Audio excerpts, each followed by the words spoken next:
Selamat pagi teman-teman semua. Di sini kita akan membahas tentang aksi nyata dari mata kuliah Filosofi Pendidikan Indonesia pada topik 2. Nah, di sini tentang kontribusi nyata penerapan dasar-dasar pendidikan Ki Hajar Dewantara. Nah, tujuan pendidikan menurut Ki Hajar Dewantara adalah memberi tuntunan terhadap segala kodrat yang dimiliki anak agar mampu mencapai keselamatan dan kebahagiaan yang setinggi-tingginya, baik sebagai seorang manusia maupun sebagai anggota masyarakat. Pendidikan harus mampu menciptakan ruang bagi peserta didik untuk tumbuh secara utuh agar mampu memuliakan dirinya dan orang lain, merdeka batin, dan menjadi mandiri atau merdeka lahir. Kemudian merdeka lahir dan batin berarti seseorang yang hidup lahir maupun batin tidak tergantung pada orang lain, akan tetapi bersandar atas kekuatannya sendiri. Walaupun merdeka, sejatinya peserta didik sangat memerlukan guru untuk menuntun mereka. Dalam proses menuntun, peserta didik tetap diberi kebebasan, namun sebagai pendidik, sebagai pamong dalam memberi tuntunan dan arahan agar peserta didik tidak kehilangan arah dan membahayakan dirinya.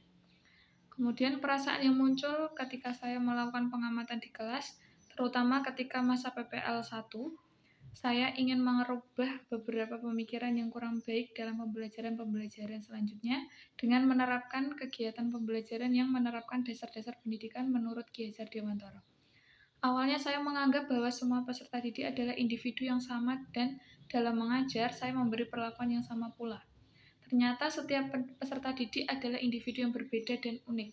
Setiap peserta didik tidak ada yang bodoh, yang ada hanyalah peserta didik yang memiliki segala kemampuan yang berbeda-beda, dengan minat dan bakat yang berbeda-beda pula. Ide atau gagasan yang timbul ketika saya berada di kelas yang sesuai dengan pemikiran Ki Hajar Dewantara adalah sebagai seorang guru harus memberikan contoh maupun teladan bagi peserta didiknya, terutama dalam melaksanakan kegiatan sehari-hari agar peserta didik dapat mencontoh apa yang dilakukan gurunya. Atau biasanya semboyannya itu adalah engarso sung tulodo. Kemudian selain itu, guru harus mampu memberikan semangat agar peserta didik selalu termotivasi untuk terus belajar dan berkembang dalam mengembangkan kemampuannya dengan tetap mempertahankan jati diri mereka. Atau semboyannya adalah ing madya mangun karso. Kemudian guru harus mampu menuntun peserta didik dan mengarahkan peserta didik dalam mengimplementasikan apa yang dipelajari sesuai dengan kodrat alam dan zaman. Kodrat alam berarti sebagai guru memberikan pembelajaran yang sesuai dengan karakter yang dimiliki peserta didik, sesuai dengan lingkungan peserta didik, baik dari kultur budaya maupun kondisi alam geografisnya. Nah, untuk kodrat zaman, dalam melaksanakan pembelajaran disesuaikan dengan perkembangan zaman dengan memberikan pemahaman teknologi kepada peserta didik.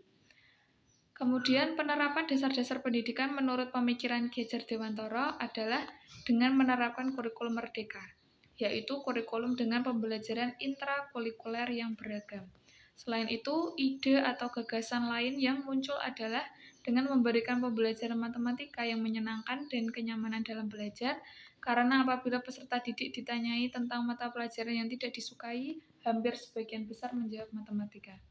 Nah, pembelajaran yang menyenangkan akan saya wujudkan dengan berpusat kepada peserta didik dengan menyusun perangkat pembelajaran berdasarkan karakteristik dan kebutuhan belajar peserta didik.